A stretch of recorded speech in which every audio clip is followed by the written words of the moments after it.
আমেরিকার গৃহযুদ্ধ অবসানের অল্প কিছুদিন পরে এক তুষার সমাচ্ছন্ন রাত্রে গৃহহারা এক অসহায় দুস্থা মহিলা আশ্রয়ের সন্ধানে ইতস্তত ঘুরে বেড়াচ্ছিলেন।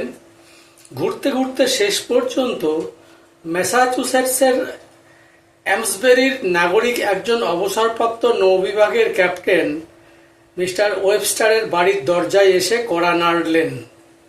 মিসেস ওয়েবস্টার ছিলেন দয়ামায়া করুণার এক মূর্ত প্রতীক। তিনি ছিলেন সকলের করুণাময়ী মা। দরজা খুলে মিসেস ওয়েবস্টার একজন অস্থি চর্মসার ক্ষীণকায়া অত্যন্ত দুর্বল মহিলা দেখতে পেলেন।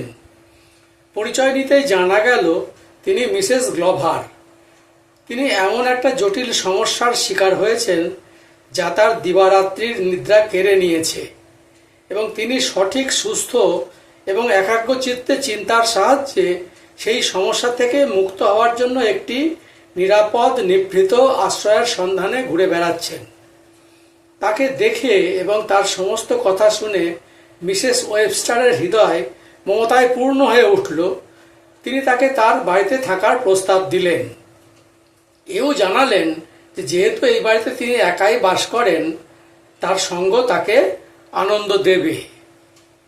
মিসেস গ্লোভার হয়তো মিসেস ওয়েবস্টারের বাড়িতে থেকে যেতে পারতেন, কিন্তু তার জামাতা বিল এলিশ তার উপস্থিতি বুঝতে পেরেই চিৎকার করে তার মতামত জানিয়ে দিয়ে বলল যে কোনো হাঘরের এ বাড়িতে ঠাঁই হবে না। বিল এলিশ নিউ ইয়র্ক থেকে এখানে ছুটি কাটাতে এসেছিল। সে মিসেস গ্লোভারকে ধাক্কা দিয়ে দরজার বাইরে বার করে দিল। তখনও অঝোর ধারায় বৃষ্টি পড়ে চলেছে। সেই বৃষ্টির মধ্যে দাঁড়িয়ে ঠান্ডায় তিনি ভীষণভাবে কাঁপছিলেন। কোনো গত্যন্তর না দেখে একটি আশ্রয়ের সন্ধানে ওই বৃষ্টির মধ্যে দিয়ে আবার হাঁটতে শুরু করলেন। এখানেই এই কাহিনীর আকর্ষণীয় অংশ।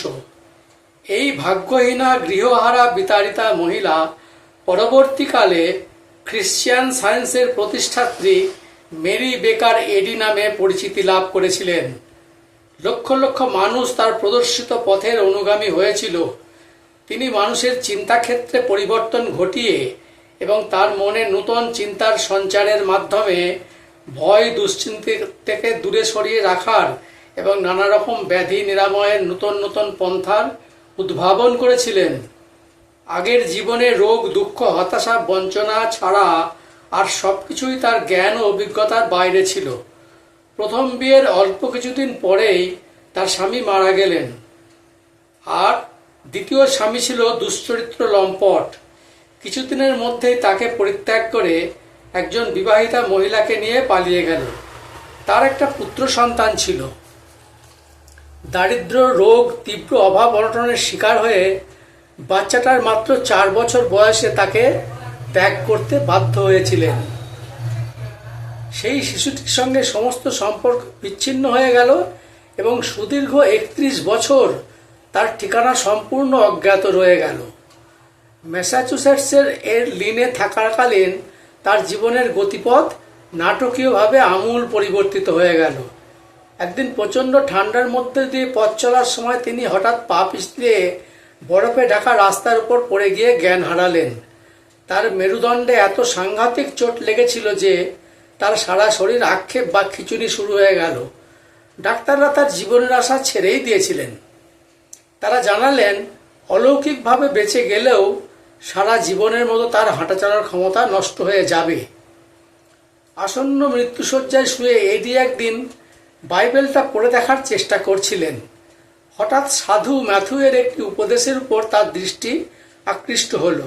সেই উপদেশটি হলো, ওই দেখো, তারা পক্ষাঘাতে শয্যাশায়ী একজন রোগীকে তাহার নিকট লইয়া আসিল, এবং যীশু সেই পক্ষাঘাতে পঙ্গু রোগীকে বলিলেন, হে আমার পরম স্নেহের পুত্র, আনন্দ করো, তোমার সমস্ত পাপ ক্ষমা করা হইয়াছে, উঠিয়া দাঁড়াও এবং তোমার শয্যাটি লইয়া স্বগৃহে গমন করো।